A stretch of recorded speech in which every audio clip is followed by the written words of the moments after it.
Okay, hey guys. It's been a while since I've done a video. Uh, it's not because I've lost interest in what is happening, and it's not because I don't care about what's happening. It just it got depressing. I have a I got the feeling that that what I'm trying to say, what I'm trying to do, is not going anywhere, and it's and I haven't kind of changed my mind on that. I see some things that are perhaps positive, but on the whole, I feel that people aren't invested enough in themselves, and they're continuing to allow criminals to basically run their lives and do whatever they want, carte blanche. So, anyways, I was just watching the Hawks, which is on RT, and they were talking about the war on terror. But I wanted to flip that, because it's not the war on terror. It's the U.S. and the West war of terror. That's what it is, and it's not just terrorism done by the West. It's the terrorism being done by the West, not just internationally, but on the home front. Domestically, they're creating terror and depression and instability and breaking down the goodness that can come from a community. They're oppressing, they're suppressing, they're doing everything and anything. They're using their power, they're using their complacency, the ignorance, the self-interest, the bigotry, the misogyny, the you name it. They're using it all to commit atrocities internationally and domestically. So when you hear the war on terror, when you hear about inequality, when you hear about the redistribution of wealth, when you hear about all jailing children in concentration camps, when you hear everything deep down we all know to be completely morally bankrupt, to be evil, to be sadistic, to be satanic, then understand that we must flip it on its head. We got to change the narrative within ourselves and understand that as a community,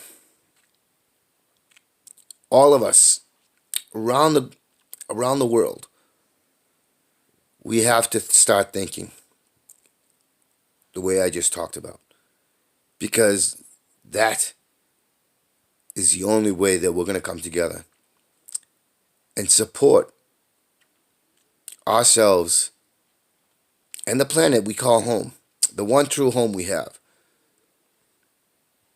We cannot continue to sit back and allow things to continue as they have been. Because there's that old saying, history repeats. And now they like to say history rhymes, but it doesn't rhyme. It repeats. And the reason why it repeats is because those who are the self-absorbed, those who are the sociopaths and the psychopaths, keep getting into power. We do not take them out of the picture, out of the frame. We do not restrict them. We do not keep them from garnering power, It is because we have empathy, because we have compassion, and because we seek enlightenment, a path forward. But every extreme is an extreme.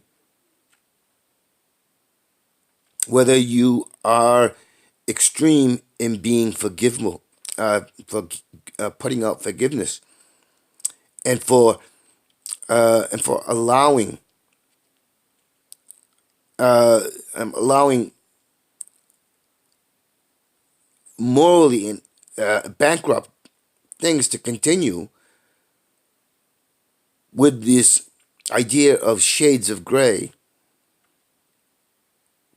with these pseudo philosophies of nonviolence or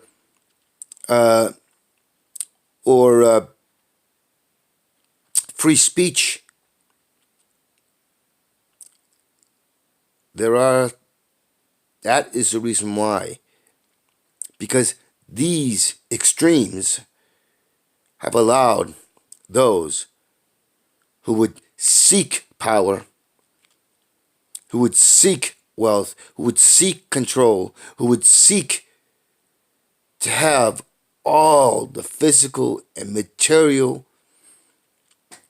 things that they could possibly want, to find passage and pathways, because we have not stood strong. Strength is not simply physical. Strength is in how the mind and body, and when I mean the mind and body, is the emotional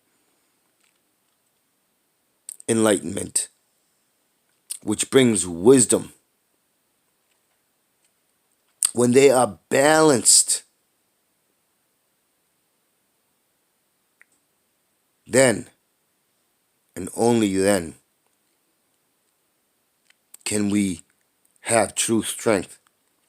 Strength to come to the conclusions which are right and rightful and truthful, and say, no, that sort of talk is unacceptable.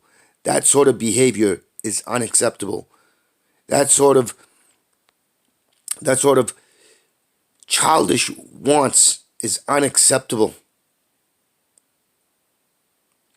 And we say it forcefully. And if we must get physical. These and this alone will get us where we want to be. Because without it, and that has been true throughout history, because we value ourselves, or we value our children, or we value our friends, we do not have the collective. We do not have the collective that follows natural common law, which is the basis of all morality, all that is truth. Without that, history will repeat.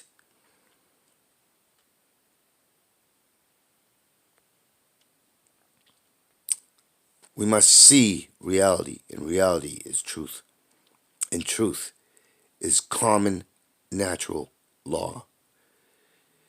Truth is in wanting to preserve the beauty of our home, the planet, in wanting to have a sustainable, responsible, respectful future, for leaving ourselves and our home better for our next generations. It is viewing those we call animals and those we call nature as an integral part, the ones who help to keep balance, who help to keep our planet, our home, sustainable, livable, where the planet and nature preserves us, nurtures us like the great mother she is. Without that, we have what we have today, what we've had for centuries. But today, it has become a point where we are under existential threat of self-annihilation because we have not stood up to those who seek power, to those who seek the present and immediate physical pleasures, those who are the weak, the truly the weak, those who have no imagination, who have no respect. That is what we need. So when you hear these wrong catchphrases, war on terror, war on drugs, when you hear the word race, these are things that we must flip. We have to stop thinking in terms of the extremes that they want us to think in terms of, because that is the extreme. When we talk and buy into this narrative, because the opposite spectrum is the truth. We can't simply state things that sound good and then do the opposite. That's hypocrisy. We got to eliminate that. We must be truthful with ourselves and expect the truth from others in our community. And when they do not, we must confront those as being untruthful, lies, fabrications, and a pathway, a gateway to committing evils, sins, crimes, because that's what they are. Thank you.